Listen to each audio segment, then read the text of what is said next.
Bonjour à tous, dans la vidéo d'aujourd'hui je vous montre comment j'ai créé une table basse design haut de gamme à partir d'une vieille table de salon et de vieilles tringles à rideaux en bois. Intéressé? Alors restez connectés à l'épisode 2 de relooking de mon salon.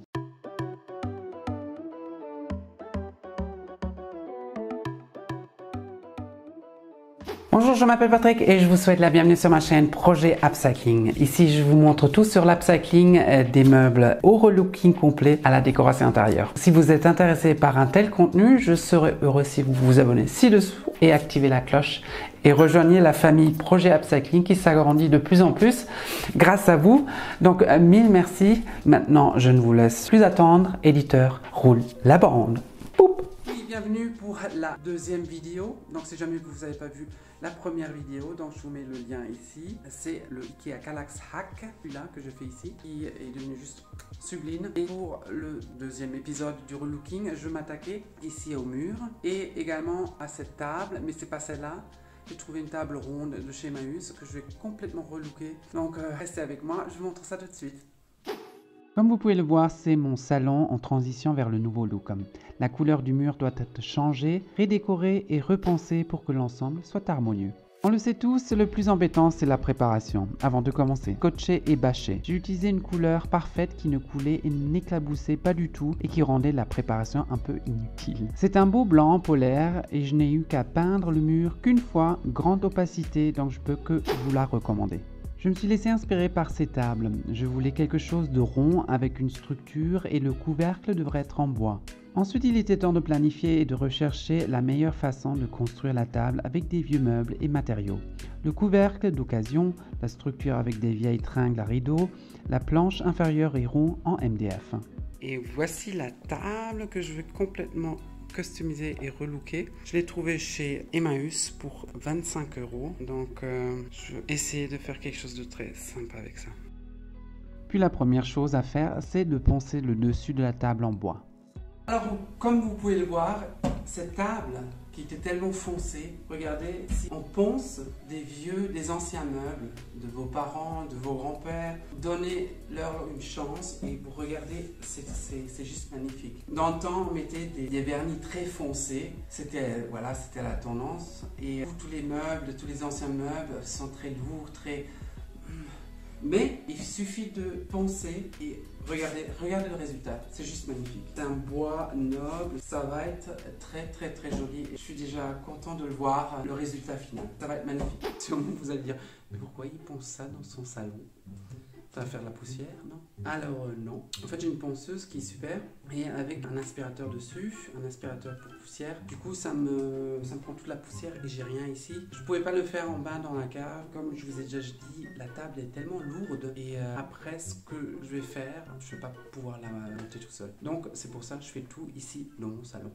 Alors regardez-moi ce beau bois, c'est magnifique. Donc j'ai d'abord fait avec du grain 80, après 120 et après 220 et maintenant il est super. Donc je mettrai encore de l'huile pour le protéger et la partie du haut est terminée. Mais c'est juste magnifique. Alors je fais un test avec un peu d'huile parce qu'en fait je voulais absolument voir comment ressemble le bois. Donc je vous montre ça de suite. C'est une huile neutre, donc pas de coloris, rien du tout. C'est juste pour ça protège le bois. Donc regardez, c'est magnifique.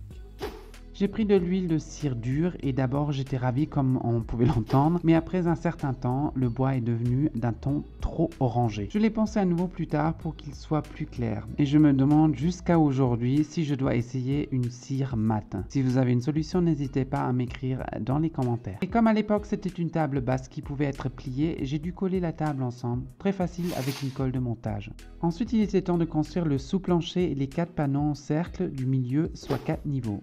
Ici, vous pouvez voir à quoi ça ressemble.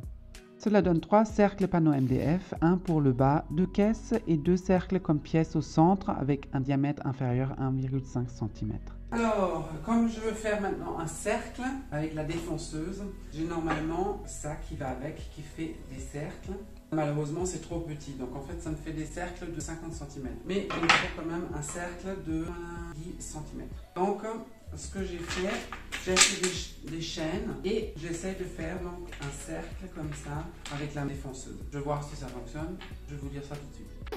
Puis j'ai expérimenté le fraisage des grands cercles. Cela fonctionna qu'à partir de la deuxième tentative. Donc, comment dit-on, d'abord on essaie, puis on apprend par la suite. Heureusement, j'avais toujours les vieux panneaux MDF de mon Kallax, donc ce n'était pas trop grave. Si vous êtes intéressé par la vidéo, je vais vous mettre le lien ci-dessous et dans la boîte d'informations.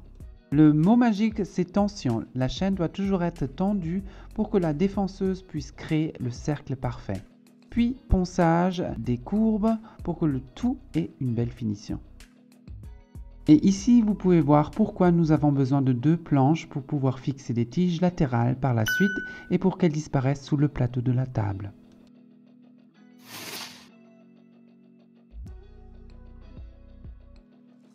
Selon un magazine spécialisé, j'ai vérifié quelle est la hauteur idéale d'une table basse et ce serait entre 45 et 50 cm. Comme mon couvercle de table est assez épais, plus le sous-plancher et les 2 entrecercles en MDF ont fait que je n'ai pas eu d'autre choix qu'à raccourcir le cadre pour pouvoir obtenir une hauteur de 45 cm.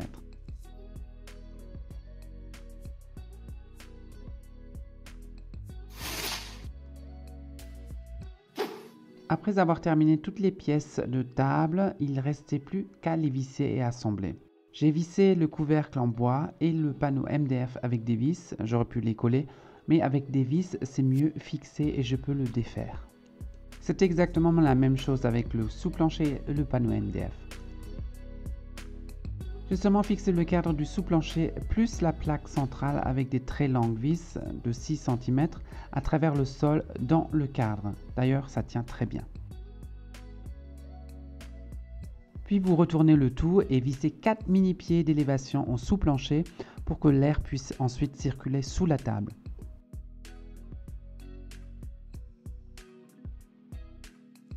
Pour fixer le couvercle, j'ai eu de la chance et j'ai utilisé les anciennes fixations accrochées et je n'ai eu qu'à visser 4 vis au même endroit qu'avant.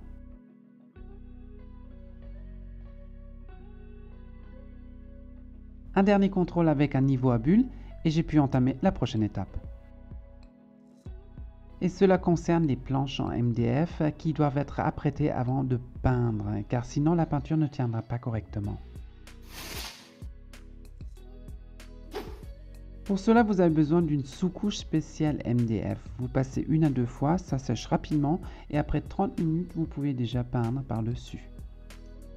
J'ai seulement peint l'extrémité du panneau MDF comme à l'intérieur, je n'ai pas besoin plus tard.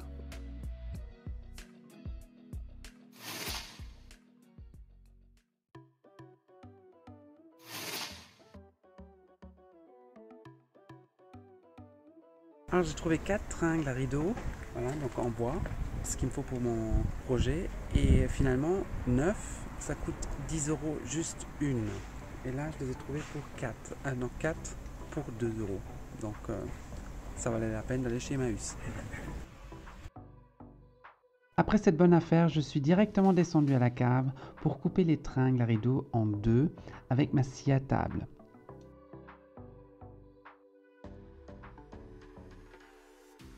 Après avoir coupé en 2, j'avais besoin de 91 tasseaux à 36 cm que je devais couper en longueur.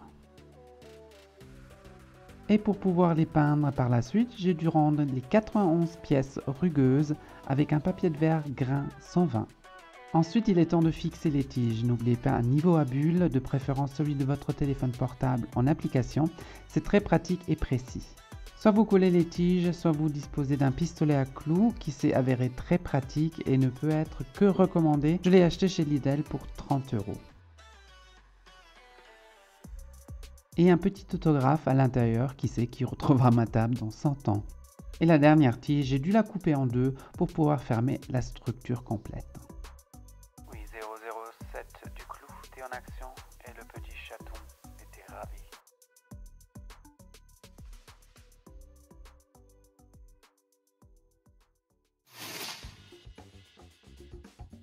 Maintenant, c'était la dernière étape, ponçage, sous-couche et peindre. Pour que les tiges affleurent la table, j'ai poncé les tiges saillantes.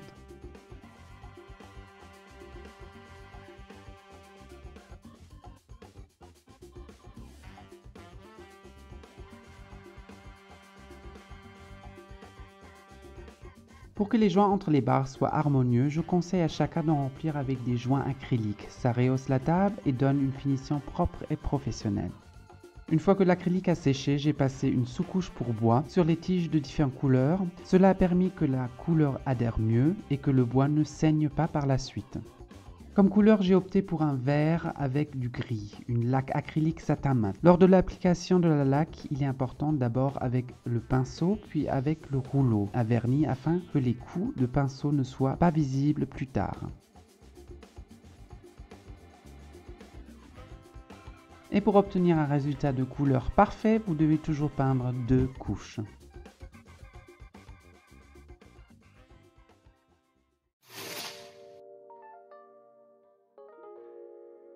Mes canapés Ikea Kivik étaient assez bas et je me suis dit si je les rehausse avec des nouveaux pieds de 5 cm, ils seraient plus élégants et se démarqueraient un peu plus du sol. C'est un hack que n'importe qui peut réaliser lui-même. Pour la déco murale, j'ai demandé à un ami photographe amateur d'imprimer 4 très belles photos d'une de ses collections en noir et blanc. Il est très talentueux et photographie des gens dans différents pays dans la vie de tous les jours et les met en évidence avec de la lumière pour qu'ils deviennent des œuvres d'art. Vous êtes également invité à regarder ses œuvres et ses très belles émotions qu'il photographie et surtout il sait les mettre en scène. Je vous mets son compte Instagram et vous le marque également dans la boîte d'informations.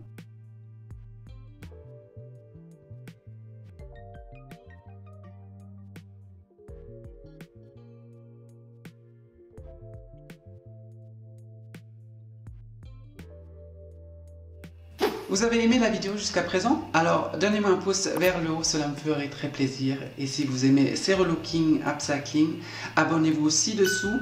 Vous serez toujours informé quand il y a quelque chose de nouveau de ma part. Mais maintenant, plus de suspense, je vous laisse découvrir le résultat.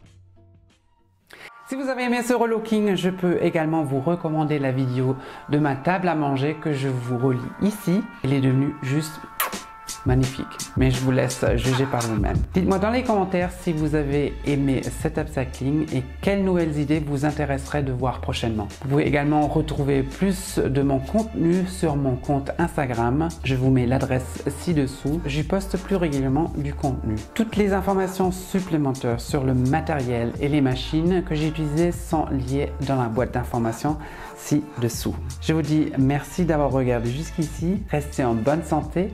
À bientôt et au revoir.